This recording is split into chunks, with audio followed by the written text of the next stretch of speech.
Tired of your Windows 11 screen turning off at the most inconvenient times? Today, we'll walk you through adjusting your screen timeout settings in Windows 11 so you can conserve battery and personalize your user experience. Let's dive in. First, click on the Start menu, typically located in the bottom left corner of your screen. Then, find and click on the Settings app. It's usually represented by a gear icon. Once the Settings window opens, click on System from the left-hand menu.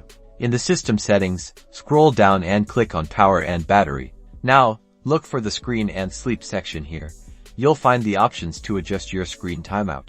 Click on the drop-down menu next to When Plugged In. Turn off My Screen after. Choose your preferred timeout duration from a few minutes to never. Next, click on the drop-down menu next to When Running on Battery. Turn off My Screen after. Select a shorter duration here to maximize battery life when you're not plugged in. And that's it.